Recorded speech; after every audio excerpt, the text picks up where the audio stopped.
Hey, how are you today? This is Josh Patrick, and you're at the 50/50 Accelerator podcast, where we help you think about how you can make 50% more money and spend 50% less time at work.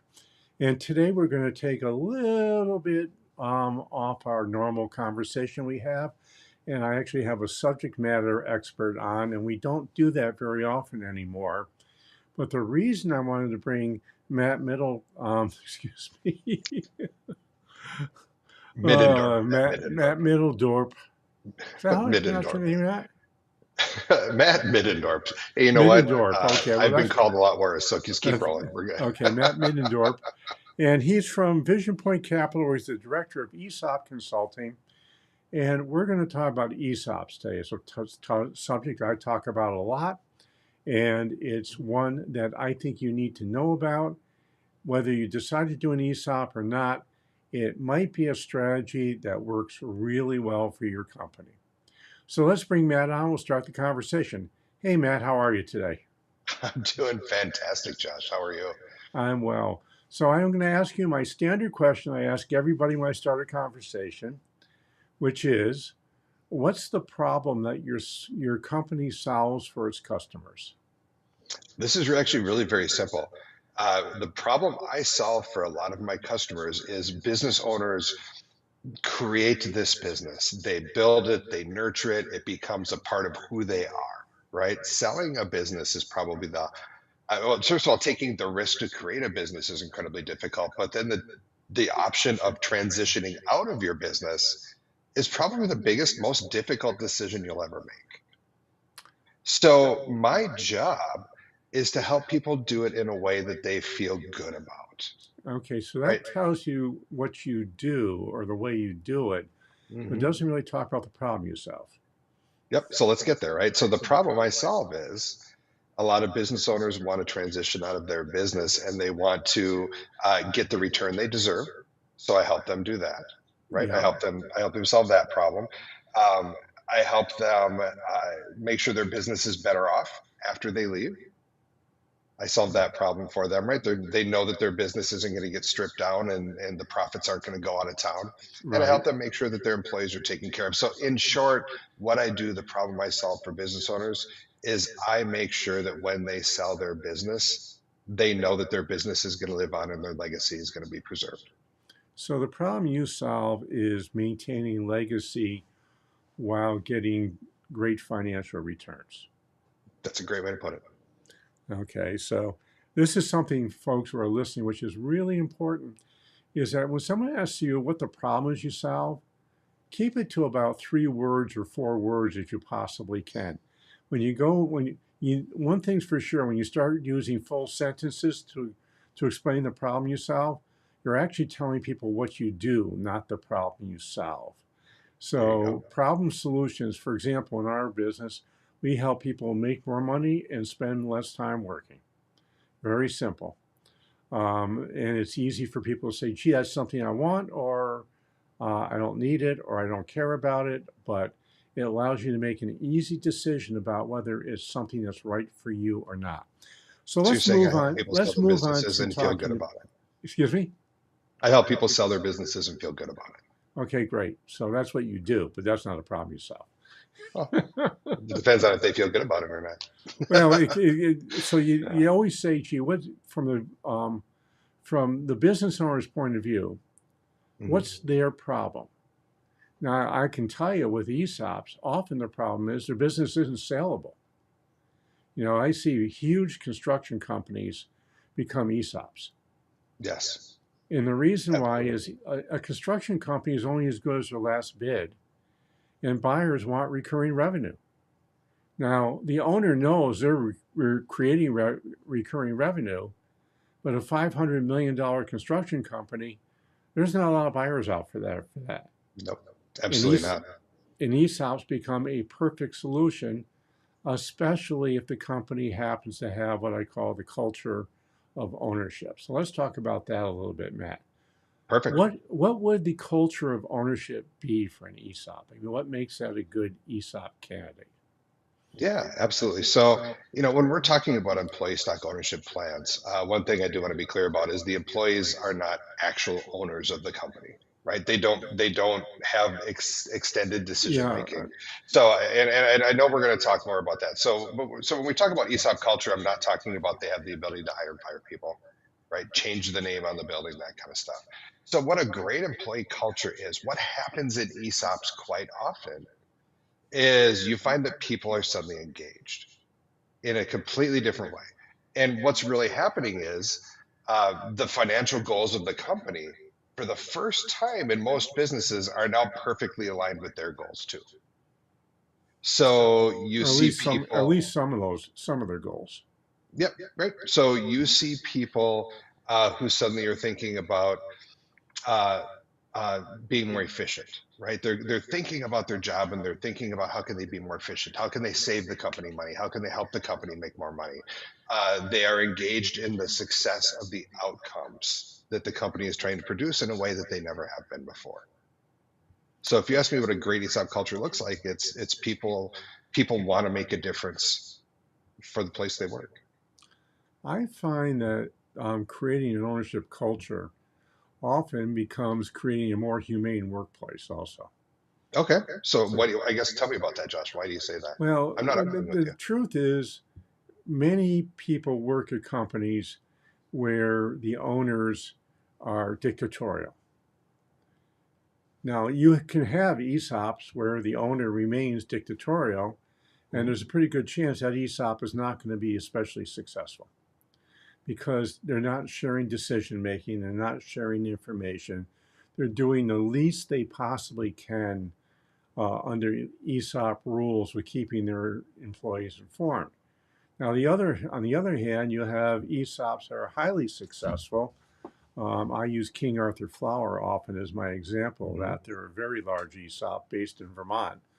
And what they've done is they have created unbelievably open and honest communication in the company. In other words, Mhm. they share everything except what individuals are making is in salary. Yep. So when people come to work at King Arthur, A, it's a values led company. They know what the values are when they're getting hired, either buy into the values or they don't buy into the values. And they have total transparency into what's going on with the company. And they get a chance to voice their concerns or support or not support for that. And those are the ESOPs I think that are going to be around 20 years from now. Yeah, and good ESOPs like that are hard work, right? But it takes a dedication and a commitment on on the part of leadership to continue that process as well as the people that work there, and that's not easy to do, but it is No, well, absolutely the it's goal. actually Yep. very easy to do. You just have to have the guts to do it. You know, I'm also a believer that you can have a culture of ownership and not have an ESOP and get almost all the benefits of having an ESOP if you run an open company. Hmm. You know, Yep. one of the things I think is actually crucial is to use open book management. And you know what open book management is you're sharing all the financial information except individual salary numbers with everybody in the company. Now, when I did that with my food service company, and we weren't an ESOP. Sure. Now, when you do that, what you have to do is you have to provide financial education to go along with it. Hmm. Absolutely. Because the people working in your company are not financially literate, and they're definitely not business financially literate, with rare exceptions. Hmm. So when you talk about a profit and loss statement, I mean, what's the best way to make an analogy to a profit and loss statement for a rank and file team member? Well, and I think it's also important then when you're having that conversation, helping them create that understanding, not just what's in it, but how do they impact it? Where do they Yes. impact? What are specific things in their role that they can do to show improvement in that P&L or in that balance sheet? Absolutely. Yeah. So one of the things I'm just curious about, because this question just Mhm. occurred to me, how many ESOPs, Matt, besides having the money that goes into the ESOP for stock appreciation for retirement, how many ESOPs have cash profit sharing plans? Not to go into a qualified plan, but a cash payout profit sharing plan as part of their ESOP operation. Man, I don't have that data, but I could definitely make some phone calls and get it to you. I know enough people at the National Center for Employee Ownership who'd be more than happy to share that. I'm sure they have it. But man, off If the you top of if their you were head, to I don't know. get if you were to guess, what do you think it might be? So have additional profit sharing beyond the ESOP? Yeah. I can tell you, and I know this isn't what you asked for, I can tell you that ESOP companies are far more likely to have other qualified retirement plans like a 401k. But No, man, Josh, I can't, not a retirement plan, a yeah, cash I bonus. know. Yeah. I got to So be so honest, I here can't even guess. yeah, Yeah. so What do you so got? here's how you really build alignment in my experience. It's great to have the ESOP trust, which is what it is. An ESOP is a retirement plan. And when you get right down to it, at the end of the day, that's all it is. And that's great. But if I'm 30 years old and my money is going into an ESOP, and that's all that's happening, probably not going to be especially excited about that. I might be, for a week or two when the valuation comes out if it goes up. But the real thing is, I want more money in my pocket. So if you align a cash profit sharing plan with your ESOP, then they get an immediate benefit if the company performs well, and they get a long-term benefit when they leave their company and they get the cash in their stock value. And the both have to work, in my experience, in conjunction if you really want to have a long-term plan. Because the truth is, we don't do well as human beings when we think about things 20 years from now.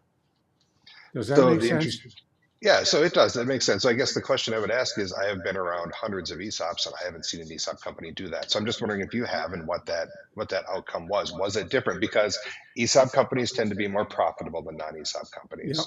They tend to keep people around 4 times longer than non-ESOP Yep. companies. They have a greater household, like a 92% greater median household in wealth than non-ESOP Yep. companies. So obviously works as is. So I'd love, I mean, do you have a story about a company that did that and it really Well, worked, or King is this Arthur just an does idea? it. Gardner Supply does it. Okay. I know lots of non-ESOP companies that do it, and when they become an ESOP, they continue doing it. So the truth is, it's not. I don't think the NCEO does it. That's the National Center for Employee Ownership. I don't think they do a great job of talking about things you should be doing besides the financial benefits of an ESOP. So that's something I would be really curious. I would love to see some data on, to be honest. So that might be something I might have my team work on is, are those companies more successful? Do they have better retention than a regular ESOP company if you pair that with profit sharing? I would be really curious about that, Well, Josh. the real key is, do they have better team member satisfaction? Hmm. And Which, right, should lead to the outcomes, right? right. And what happens, because we did this, we had a very good profit sharing plan in my food service company where it was tied to open book management. And here's what happens. At least with us, this is what happened. Our really good performers would kick the mediocre performers in the rear end and say, get to Hmm. work, be more efficient because you're taking money out of my pocket. Now that happens in a respect with an ESOP company because you're talking Hmm. about you're hurting my retirement. So you still have the same sort of conversation, but it's not as immediate. And the other thing is when you do interdisciplinary teams, what I also think really needs to happen in an ESOP is what you find is different areas talk to each other and they find ways to make the company better because there's an immediate benefit, not just a Hmm. long-term benefit. Yep. And, Well, and when you marry those two things together, you likely get a better result. At least that's been my experience. yeah, and I guess I haven't experienced that, so I would love to see some data on it. And you talk about culture and people really only being fired up about their ESOP for a couple of weeks when the share price comes out every year. I think good ESOPs transcend that, right? They're consistently communicating around it. Well, yeah, They're they do building that. an employee culture ship that just isn't about ESOP. It's about the holistic vision of what that company is and Right. how they engage in it. And ESOP is a big, big part of that, right? Yeah. So it's not just about the bottom line, but it's about being in a place that they actually want to work and they want to contribute to the success of too. And that's, again, that takes work. You create that. It doesn't just happen. Yeah, it takes, and where the work is doing the stuff in a consistent manner. For example, great ESOP companies will be values led. Mhm. And that doesn't mean putting your values on the board and just looking at them every once in a while. It means using them in day to day conversations about how you should be behaving when you're working at a company. And it might even be how you want your customers to behave with you while they're doing business with your company. For example, one of Mhm. my um, values is rights and respects. And I'm going to treat you with respect. Expect you to treat me with respect. If we don't, we're going to be separating. Mhm. And I've had customers that were unrespectful or disrespectful of staff. They became ex customers. And when Makes you sense. do that, you start building team member loyalty way further than you ever could believe because you're now putting your team members as being on the same plane, if not even higher in importance with the people you do business with. And again, ESOPs tend to do this because it's the nature of the beast, is that if you're going to be rewarding your employees on a high level, you're likely going to think Mhm. about them differently. Does that make sense to you? No, that makes absolute sense, and that's absolutely true. No, we see that all the time. One of my favorite things is I met with one of my clients who became an ESOP last year, and I met with them a couple of months ago and just said, "No, so tell me what's changed in your business since you became an ESOP." And she told me the story. She said it was funny because we get calls all the time from people wanting to sell us stuff, right? Potential vendors, potential new sources of goods. And she's like, you know what my employees do now? They pick up the phone, and when somebody says, "Hey, can I talk to the owner?" They say, "You're speaking to him."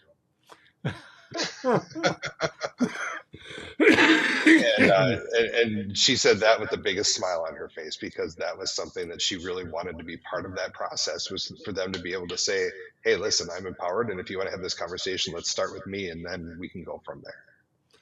Now, one of the things I think, I mean, we talked about this a little bit last time we did our pre Mhm. interview, Yep. is that I think ESOPs all should become benefit corporations. And I think there's a technical reason for it, but I also think there's a people reason for it. A benefit corporation, instead of just having to maximize profits, which is what a standard corporate charter is, a Hmm. benefit corporation is called a triple bottom line company, whereas people, planets, profit. You take care of your people. In fact, you take care of all your stakeholders. You take Hmm. care of the planet, and you make sure you take care of profits so you can stay in business. Now, one of the risks with ESOPs, which and if you're successful, you're going to find out is you're going to get offers to buy your business that you may not want to consider from private equity.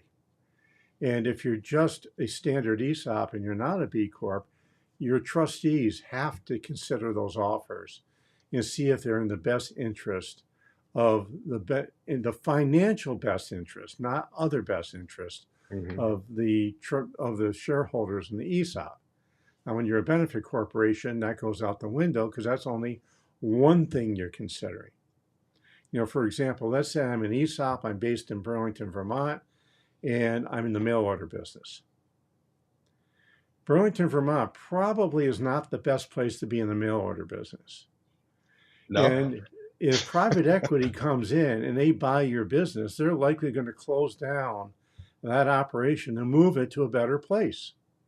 Mhm. But what if the owner, as part of their legacy, wanted to keep all those jobs in Burlington, Vermont? By becoming an ESOP, they could do that. And becoming a B corporation, they could tell the suitors to go away. That would likely move the business. Does Keep the that make profits in town. Yeah, right? right. Well, and that's important because a lot of the places that are considering ESOP are the kinds of places they put their name on the high school football scoreboard, right? They're Yes. very involved in the community. They're known not just as entrepreneurs but philanthropists too in their community. And yeah, they want to make sure that not just the jobs stay there, but that the money stays in town too, that the profits continue to help grow the people that they live and work with every day. Absolutely. Yeah, one of the great examples of that is Jack Stack's company, Springfield Manufacturing. Sure. And, where they were located, there was nothing else going on. And if they didn't make that company work, this city was going to be seriously affected. Hmm. And they were spun off into an ESOP, and they did make it work. And as a result, it's been, I mean, they've spun off tons of companies since then, and they're all ESOP owned. Well, heck, I'm in Wisconsin, and Wisconsin's not a whole lot different than a lot of the country. There's a lot of small towns, and by small, 10, 15,000 people or smaller, right? And they've got one or two major employers in town, and that's it. If they leave, they're not coming back. Yeah, So if your community is important to you, then yeah, you definitely want to do what you can to keep your business there. And that's a huge motivation for a lot of people. yeah, it is. I mean, I think that, we don't, and on top of that, one of the things I really like about ESOPs, which is for the owner, and again, this is non financial, Yep. is that one of the challenges owners have when they sell their company, especially to a third party, is they will likely experience serious, serious seller's remorse because they lose their community overnight. Man, if I had a dollar for every time I talked to a business owner who sold their business to private equity and then watched what happened to it. And then 3 years later, we're coming back and saying, you know what, I'm going to start a related business. My best employees have already quit there, so they want to come work with me now. And this time I want to start an employee owned It actually because I just don't like happened what with a they potato. did. It just Yeah. happened with a potato chip company in Vermont. Hmm. And again, their potato chips went back. The private equity guys bought the company. They ruined the formula. They made the chips less good. Hmm. And the old owner said, "Well, this really stinks. So I'll start a new brand with my old formula." And guess what? It's being replaced all over the place because the private equity people, as usual, ruined the company. Hmm. Well, So, I mean, like I said, I have that conversation at least once a week with somebody. yeah, and So yeah. so the thing about this I like is that the owner likely will be involved for many, many years after they sell the company. They'll have cashed out. They'll be able to guide the next generation of managers. And if they're smart, they'll have the next generation of managers be training the generation after that. Well, it's one of the So, beautiful parts about ESOP, right? Is it's the only business transition process where you stay in control of what happens before, during, and after the transition. yes. Yep. Well, there are other ways of doing that. I mean, essentially, Yeah. all well done internal transactions, you stay in control for quite a while. But ESOPs are especially great because it allows you to become the mentor of not only the next generation, but the generation after that. And Mhm. if you're a good mentor and you're wise and kind and ask questions and are not obnoxious like I used to be, uh, Used to be? No, I'm then, just kidding. excuse me? And used to be? No, I'm just kidding. So, Some would say, so many would say still are actually. But it's excuse me. really a wonderful way to transition. So we didn't talk about any of the financial stuff, and the No. financial stuff is great. You're going to make a ton of dough. It's pre-tax. You don't pay taxes on the sale of your business if you do it right. You can run your business tax-free if you do it right. You need more than 25. All that kind of stuff is all true, but it's Yep. the non-financial side I think is underplayed in ESOPs. And Matt, I'm sorry I talked too much today, but this is a passion thing of mine. Well, you know what? You talked a lot, but you made a lot of great points, and there was nothing in there that I was going to argue, Josh. Nothing at all.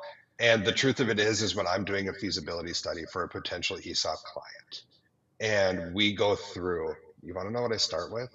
I start with the impact on their employees. Yes. I show them the balances that their employees are going to have Yeah. before I get to their return, Yeah. before I get to the company's benefit. And why? Because a lot of ESOP sellers really want to see that first because that's what's really making them feel good. They know they're going to get a fair return. They know their company's going to be better off. They're going to see that in a minute, but they want to see that their employee 10 years from now will have $1 million. Yeah. So And Matt, that is huge. unfortunately, we're out of time. Great. And if you're going to do an ESOP, or even thinking about an ESOP, or wanting to learn more about ESOPs, I think you should probably have a conversation with Matt. So how would they do that, Matt? So there's a couple of different ways they can do that. The easiest way to do it is you can find me, of course, on LinkedIn at Matt Middendorp. And I assume we'll have some of the stuff in the show notes here too. You can also email me at matt.middendorp@visionpointcapital.com, and I will be glad to have a conversation with you. It's all about And education. It's all about talking it through. And I have two things I'd like you to do. One is please go to where you're listening to this podcast, give us an honest rating and review. If you love us, give us 5 stars. If you hate me, give me 1 star, and I'll only cry a little bit. And I might even get over it in the next, 4 or 5 or 6 years. But do what you need to do, but give us an honest rating and review. And the second thing is, if you listen to this and you own a business and you say, gee, I've had some interesting things happen to me along the way, which I would love to share because it can make others' lives better. Or if you're saying, gee, I'm kind of stuck someplace and I would like to get a little bit of help, I'm happy to do that too. All you have to do is go to jpatrick@stage2solution.com. That's number 2 and singular solution, jpatrick@stage2solution.com. Drop me an email, say, hey, I'd love to be on your podcast. I'll send you a link. We'll talk for a little bit like Matt and I did beforehand, and we'll figure out whether being on this podcast is good for you. So this is Josh Patrick. We're with Matt Middendorp. We're at the 50/50 Accelerator podcast. Thanks a lot for stopping by. I hope to